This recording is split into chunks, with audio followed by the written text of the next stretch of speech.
যারা পাইনি হাত উঁচু করবো।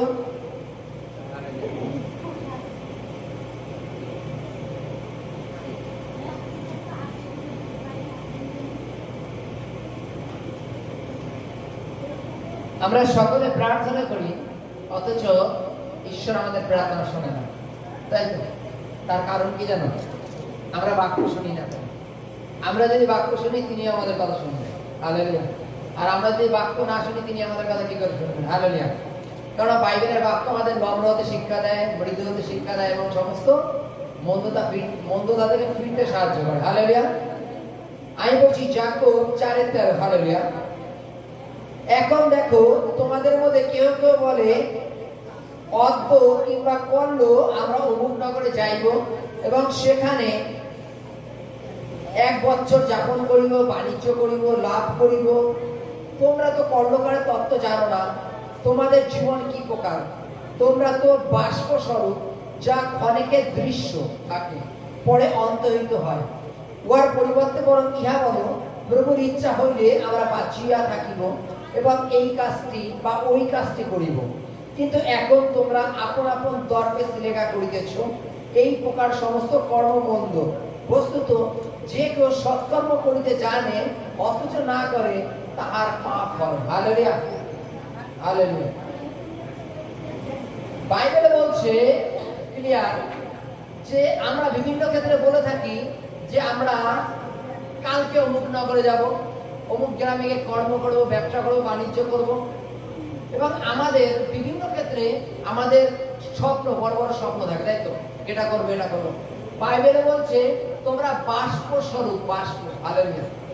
বাষ্প বুঝি যেমন আমরা জল গরম বসাই বা চা গরম বসাই, দুধ গরম বসাই, তার একটা বাষ্প হয়।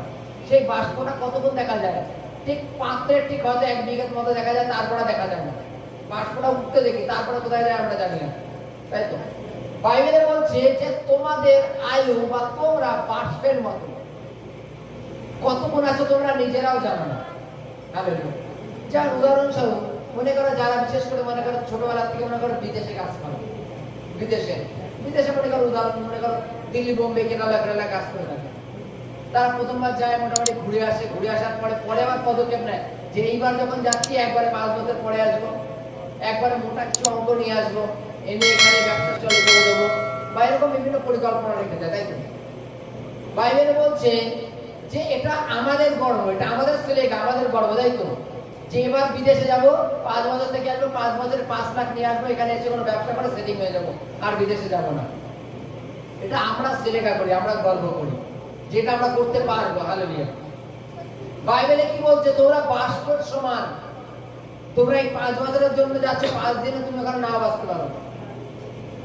ওখানে যাওয়ার পরে পথে রাস্তাঘাটে অ্যাক্সিডেন্ট হয়ে মারা যেতে পারো, কোনো কারণবশত মারা যেতে পারো, ওখানে গিয়ে দেনায়ের ডুবুডুবু হয়ে যেতে পারো, কোনো কারণবশত তোমার ওখানে খুব সমস্যা তৈরি হলো, তুমি থাকতে পারলে না, চলে আসলে, জ্বর হলো।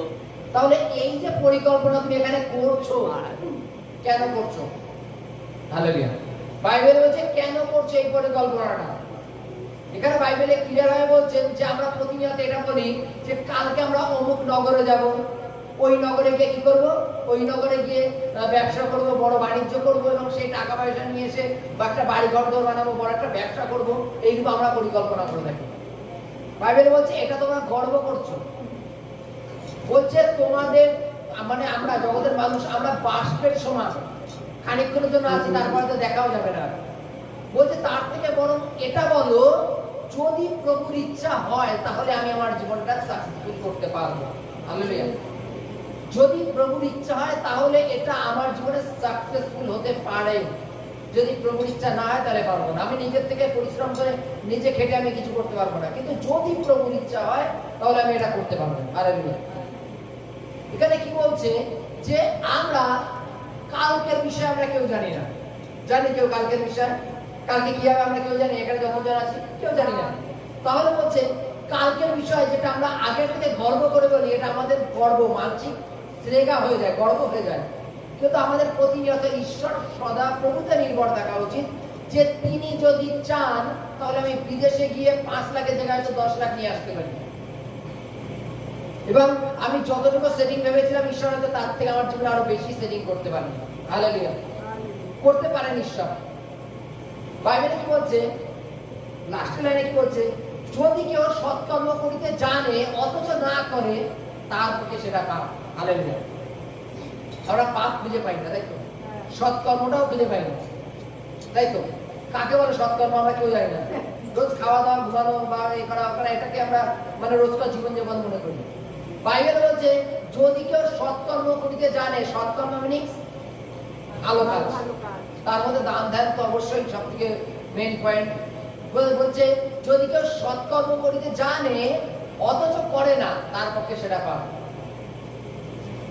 যেমন উদাহরণস্বরূপ, আমার ক্ষমতা আছে, আমার দৃষ্টি আছে যে একটা ল্যাংড়া ব্যক্তি বা খোড়া ব্যক্তি বা অন্ধ ব্যক্তি রাস্তা পার হচ্ছে, তার কিছু সমস্যা হচ্ছে, তাকে পার করে দেওয়া তোমার কর্তব্য।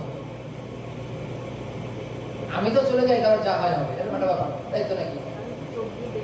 বলছে যদি সৎকর্ম করার ক্ষমতা তোমার আছে, তুমি পারো, করতে জানো, আর সেটা যদি তুমি না করো, তোমার পাপ আছে। কারণ বাইবেলে লেখা আছে যে সৎকর্ম, সৎ ভাবনা, সৎ ইচ্ছা, তা ঈশ্বর সদাপরিত হয়। হালেলুয়া। ভালো জিনিস, বাইবেলে লেখা আছে উত্তম দ্রব্য ঈশ্বর সদাপরিত থেকে হয়। Hallelujah, hallelujah. আমরা আরেকটা বলবো।